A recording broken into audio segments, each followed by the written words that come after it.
internationale. SeneInfo International. abonné leen ci suñu chaîne YouTube ngir jot saa su nekk ay xibaar yu wér te wóor aju ci réew mi ak ci bitim réew. SeneInfo.net.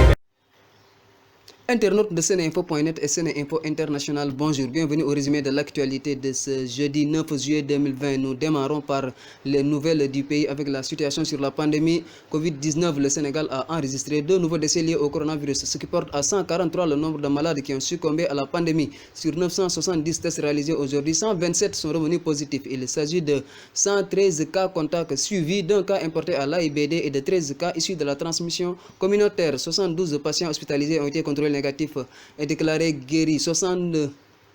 36 cas graves sont pris en charge en réanimation. À ce jour, 7784 cas ont été déclarés positifs au Sénégal, dont 5169 guéris, 143 décédés et 2471 sous traitement.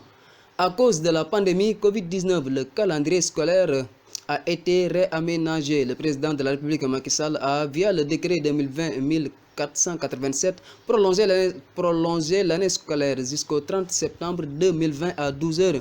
Le même document a fixé la rentrée scolaire 2020-2021 au 5 novembre 2020 pour le personnel enseignant et administratif et au 12 novembre pour les élèves.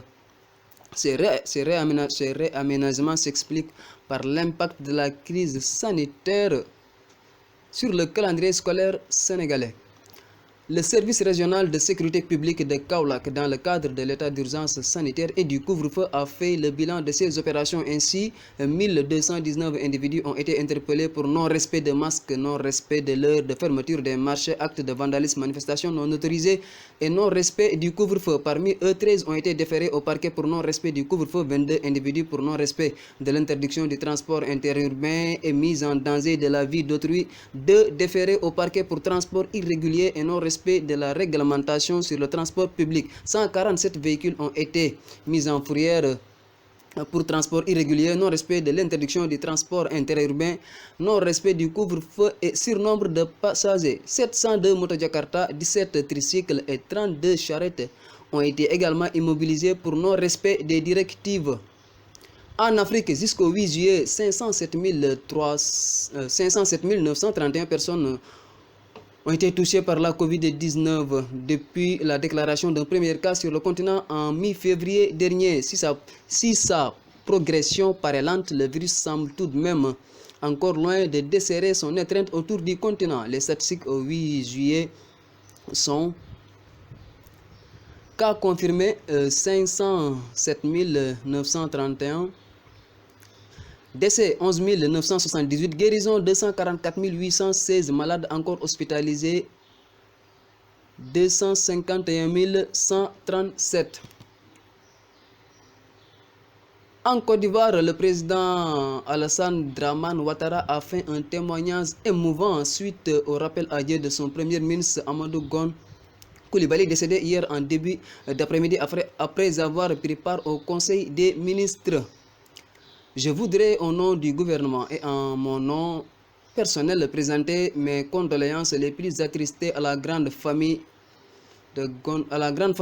Gon Coulibaly, à toutes les familles alliées ainsi qu'à l'ensemble des Ivoiriens. Je rends hommage à mon jeune frère, mon fils Amadou Gon Coulibaly, qui a été pendant 30 ans mon plus proche collaborateur. Je salue la mémoire d'un homme d'État de grande loyauté, de dévouement et d'amour et de patrie. D'amour pour la patrie, il a incarné cette jeune génération de cadres ivoiriens de grandes compétences et d'extrême loyauté à la nation. Avec la disparition d'Amadou Gon Coulibaly, la Côte d'Ivoire perd un modèle pour la jeunesse, un exemple de compétence, d'ardeur au travail et d'abnégation. Que son âme repose à paix, peut-on lire dans le discours d'hommage du président Ouattara. Sur l'international, 11 914 182 personnes ont contracté la Covid-19, dont 6 533 436 guérisons et 547 931 décès. Les États-Unis continuent d'être l'épicentre de la pandémie avec 3 109 500 cas confirmés de coronavirus, dont 936 249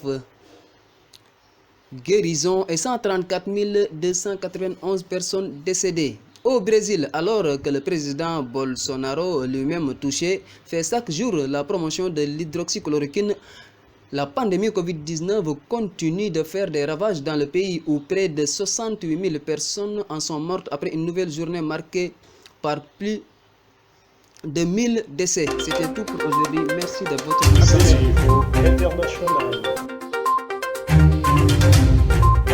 SeneInfo International. abonné leen ci suñu chaîne YouTube ngir jot saa su nekk ay xibaar yu wér te wóor aju ci réew mi ak ci bitim réew. SeneInfo.net